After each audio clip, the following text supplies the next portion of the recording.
है तो छप्पर फाड़ कर देता है। वो कहता है कि अगर मेरे पास मेल आईडी होता ना तो आज मैं किसी बड़ी सी कंपनी में ऑफिस बॉय की नौकरी कर रहा होता। आज की कहानी उन लोगों को जरूर सुननी चाहिए जो कि रिसोर्सेज की कमी की वजह से अपनी किस्मत को कोसते रहते हैं और अपनी जिंदगी में कुछ नया करने की ट्राई तक नहीं करते। ध्यान से सुनिएगा। तो हुआ कुछ यूं कि एक लड़का काम की तलाश में गांव से बड़े से शहर में पहुंच जाता है। अब उसके पास पैसों की कमी होती है, इसके लिए उसे जल्द से जल्द नौकरी ढूंढनी थी। अब वो आसपास पता करता है तो उसे मालूम पड़ता है कि एक बड़ी सी कंपनी है, वहां पे ऑफिस बॉय की जरूरत है। अब जैसे ही वो वहां पर पहुंचता है, वहां का एचआर उसका टेस्ट लेने के लिए थोड़ी बहुत ऑफिस की क्लीनिंग करवा के देखता है। अब उसमें वो परफेक्ट होता है तो वो एचआर उसे कहता है कि नौकरी तो तुम्हें मिल जाएगी, तुम एक काम करो, तुम अपना मेल आईडी दो, मैं तुम्हें जॉब लेटर भेजता हूं मेल पे। तो वो लड़का प्यार से बोलता है कि सर मेरे पास मेल आईडी नहीं है। वो एचआर कहता है कि इस डिजिटल वर्ल्ड में जिसके पास खुद का मेल आईडी ही नहीं है वो एग्जिस्ट ही नहीं करता, और जो एग्जिस्ट ही नहीं करता मैं उसे नौकरी कैसे दूं? तुम यहां से जा सकते हो, मैं तुम्हें नौकरी नहीं दे सकता।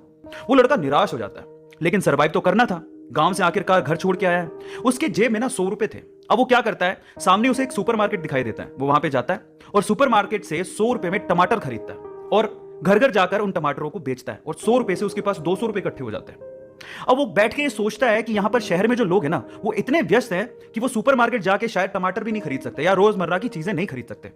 अब उसने ये सोच लिया और ये समझ लिया कि यहां पर पैसा कमाना आसान है, तो वो डेली ये काम करता, जाता सुपरमार्केट, सामान खरीदता, घर घर जाके बेचता। धीरे धीरे करके उसने 1-2 लड़के भी रख लिए। ऐसे करके बिजनेस बढ़ते चले गया और फिर उसने अपना एक ट्रक भी खरीद लिया। फिर वो आसपास के गांव से सब्जियां लेके आता और वहां पर बेचता। ऐसे करके वो बंदा 1-2 साल के अंदर ही मिलियनर बन गया। अब एक बार क्या हुआ कि कोई पॉलिसी बेचने वाला जो फैमिली पॉलिसी बेचता था वो उसके घर आया और सारा पॉलिसी का फॉर्म भरवा के उससे कहता है कि सर आप अपना मेल आईडी दीजिए, मैं आपकी पॉलिसी को कंफर्म कराता हूं कंपनी से। तो वो बंदा फिर से कहता है कि मेरे पास मेल आईडी तो नहीं है।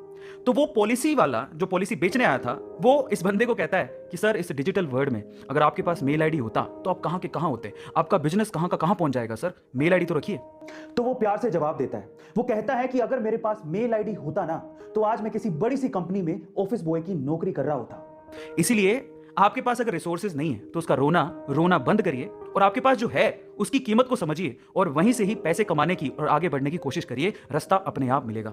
वो कहते हैं ना कि रखो भरोसा अपनी मेहनत पर, ना कि अपनी किस्मत पर। सपनों की तैयारी पूरी रखो और सफलता का स्वाद चखो।